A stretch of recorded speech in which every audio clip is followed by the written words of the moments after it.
Welcome to Blood in the Snow Radio, where we give you the latest news and interviews with the best in Canadian genre cinema. Here are your hosts, Robert Bellamy and Festival Director Kelly Michael Stewart. Blood in the Snow 2024 continues. Kelly, what is the most interesting short you've seen? Well, it's quite possibly the guest that we have right now, Out of the Hands of the Wicked. That's unusual. I guess I'll let you describe it, but puppets with music and all this kind of like that. So, yeah, we'll get you to introduce yourself and your project and just a little synopsis. Sure. My name is Benjamin Hackman. I am the writer, producer, and composer of Out of the Hands of the Wicked, which I describe as a Southern Gothic puppet musical about a man who comes back from fighting the devil and explains how he came to lock the devil in his heart for the benefit of his family. That's got to be a very small niche, that gospel puppet musical genre. Yeah, but I filled it snugly. Yes, that was such a fun. What inspired you to use puppets as your medium?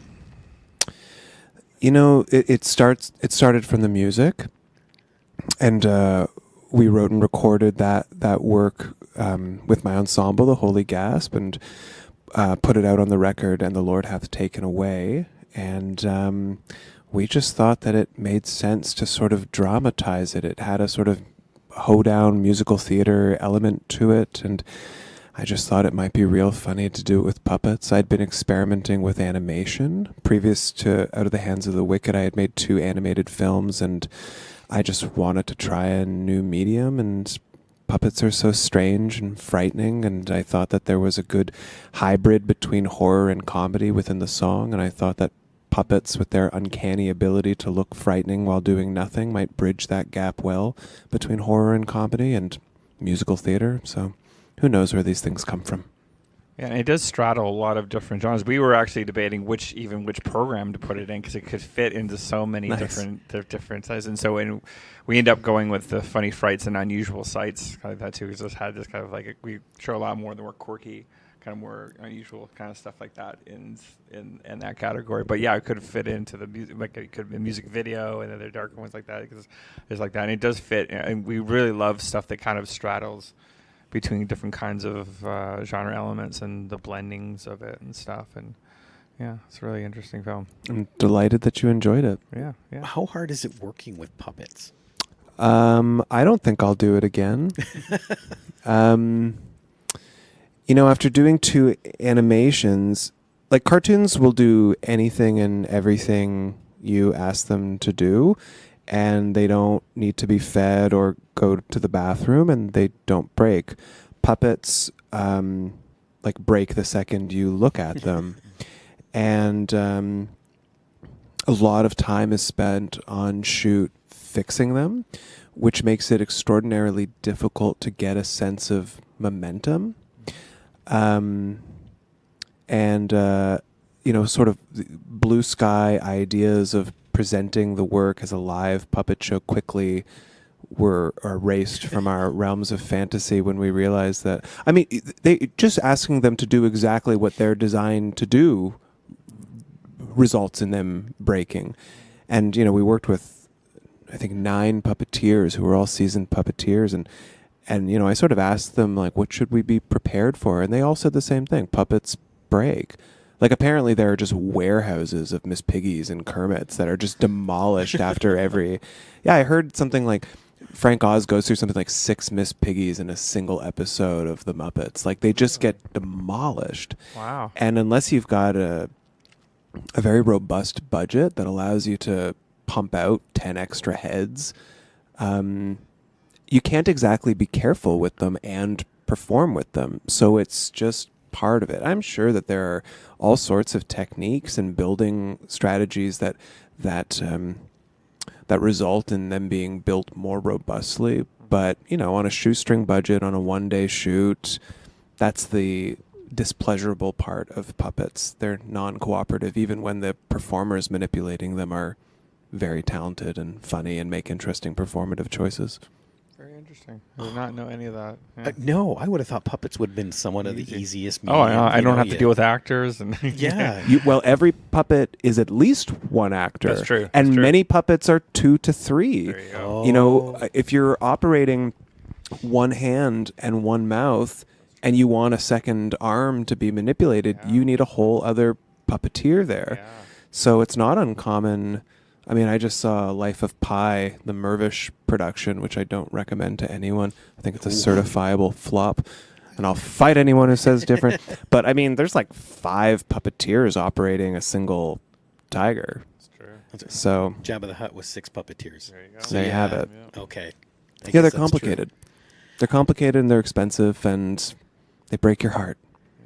Back to Lego stop animation. So you were saying before this you did like more animation stuff? Like is this that? Yeah, I did 2 animations and I'm just nearing completion on a 3rd animation. Yeah. So is that is that your main medium then? Is just doing animation? Or? Well, I seem to have fallen into it. My main medium is music. I run the Holy Gasp. I've done that for the last 13 years, which at this point is a 45-person orchestra.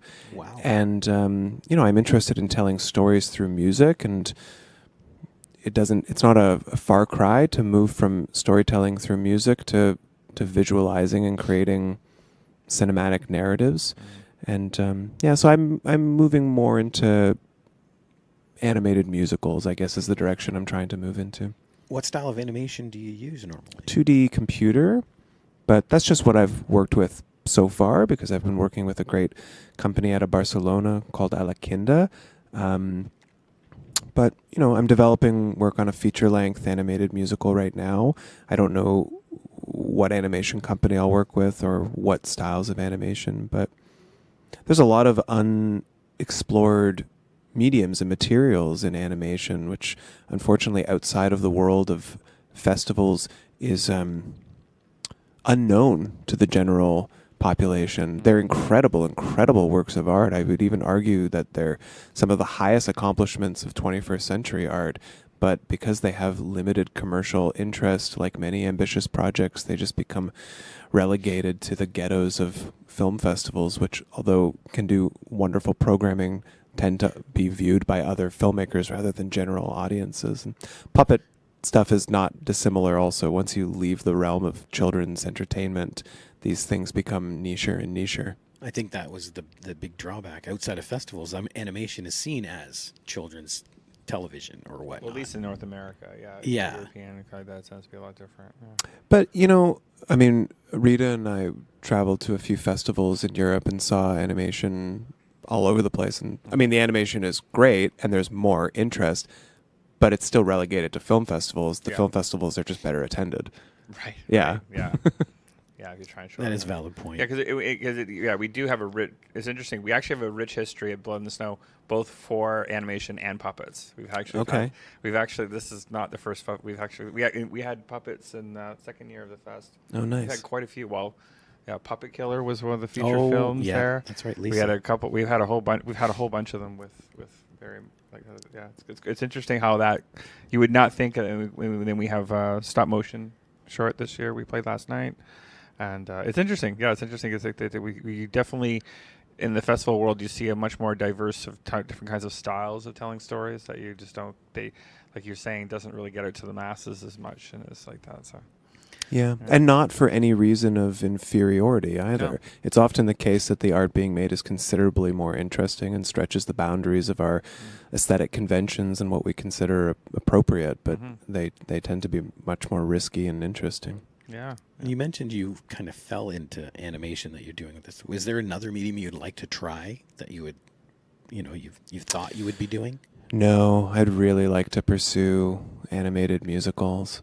At the age of 38, it's taken me many years to figure out precisely how I want to culminate all of my skills and talents and ambitions, and that feels like a very clear direction I'd like to pursue.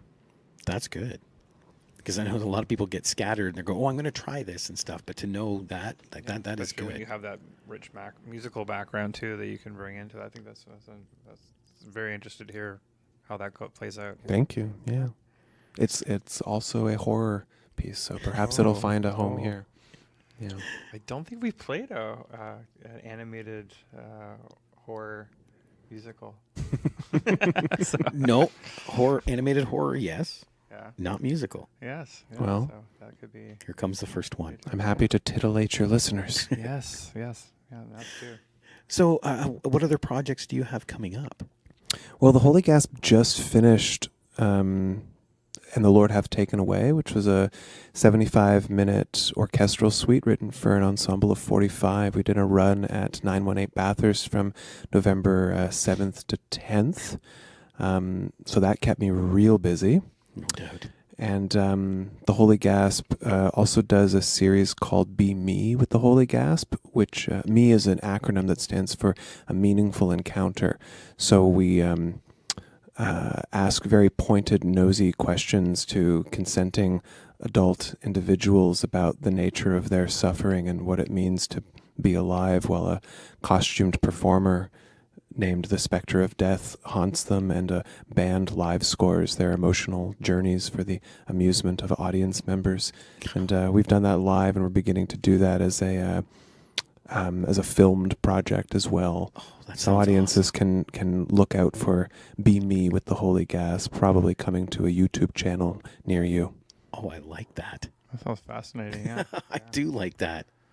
Yeah. So you mentioned a YouTube channel. Is there other avenues to see or listen to what you've done?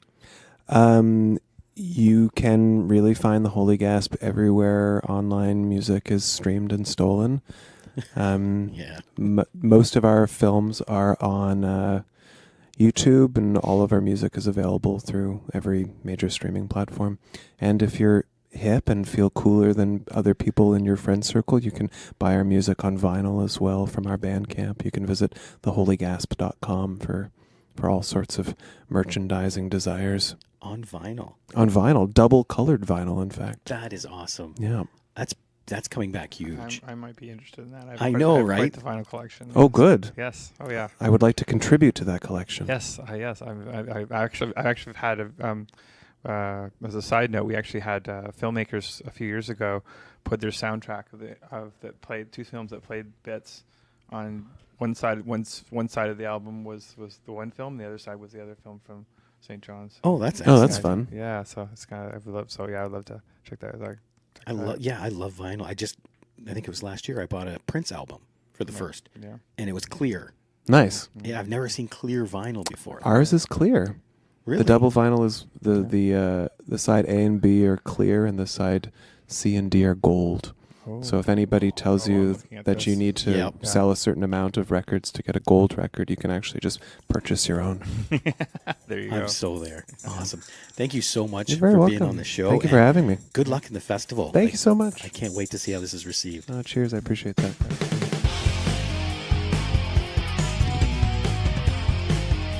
Join us next time for Blood in the Snow Radio.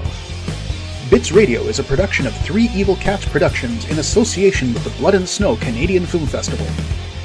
For more information and to listen to other episodes, visit bloodinthesnow.ca and tweet us at BitsFilmFest. Music by Jen Gorman, produced and edited by Kelly Michael Stewart. I am